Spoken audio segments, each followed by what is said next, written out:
Dito po sa dami, the sheer volume. Nito pong nasasamsam nga po na hinihinalang shabu, no? Mahigit 1 tonelada na to sa ilang operation po ng interagency cooperation, mga iba't ibang ahensya ng ating pamahalaan. Ito pong sabi nyo lang sa amin, educate us on the modus. Kung bakit ito po mga shabu po, lalo na yung nakikita po na lulutang-lutang sa ating karagatan, ano po yun? Merong eventually na pipick up nung mga yun? At saan ang merkado nun? Can you enlighten us on this po, attorney? Ano po yan, ma'am? Kasama kasi sa mga modus na mga transnational drug syndicates po is yung paghulog po ng dangerous drugs sa karagatan upang kukunin na lang po yan ng mga kontak nila. Ang nangyari po dito sa atin ho, hinulog po yan doon sa may karagatan, expecting na yung local contact po nila ang kukuha. However, because of the rough seas and yung mga patuloy na pagpapatrolya din ho ng Philippine Coast Guard and the Philippine Navy, wala na hong pumalaot na contact po ng mga to. Ang nakakuha ko dyan is ang ating mga mangingisda na kung saan i-turn over ho nila sa mga otoridad yung mga na-recover ho nila na dangerous drugs. Ngayon kung ang tanong po niyan is this for Philippine market? We believe na yung sa ganong karami, hindi po yan for Philippine market. Napakarami po niyan. Maaari ho na baka yung iba ho dyan, dadalhin din sa ibang bansa.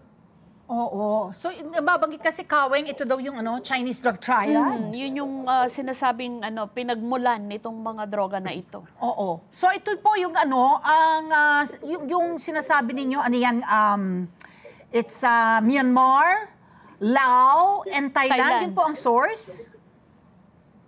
Yan po yung tinatawag natin na Golden Triangle. So, the Golden Triangle that's located within the boundaries of Myanmar, Thailand, and Laos. Yan po yung areas na kung saan pinagmumulan yung illegal na droga. Oo. Tapos ang question, yung effort po na hindi ko alam, I was thinking, hindi ba yan nakukuha ng let's say satellite imaging na parang gagamitin nyo as bait? Para wala po bang efforts na mahuli kung sino yung pipick up?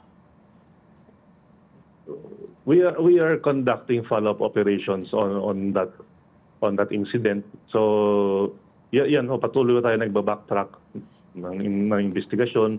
We are also cooperating with our international counterparts. So, patuloy po yung ating mga investigasyon para ma-determine din yung kung saan banda o tinapon, saan nanggaling. So, marami mga questions so dyan na kailangan din natin nung sagutin. Yan patuloy natin ginagawa ngayon. So itong nangyari lang ito at least nagpapasalamat tayo na nasa tulong ng mga mangingisda hindi na pumasok yan sa loob ng Pilipinas. Yun nga buti po yung mga mangingisda natin, tina-turn over nila. Meron bang reward system in place po para nahihikayat din sila na isurrender? Although sinasabi nga namin ni Kaweng, talagang kailangan nila isurrender yung ganyang karami kasi mere possession is a crime. Pero yung gagantimpalaan po sila para mahikayat po yung mangingisda na every time ay isuko po yung mga yan. Yes po. The Philippine Coast Guard already gave out rewards to some fishermen for PDEA and the Dangerous Drugs Board.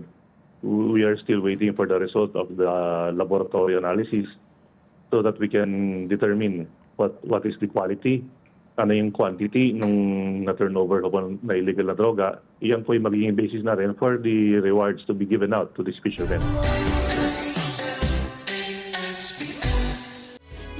Together, Sunnet 25, Sunnet 25.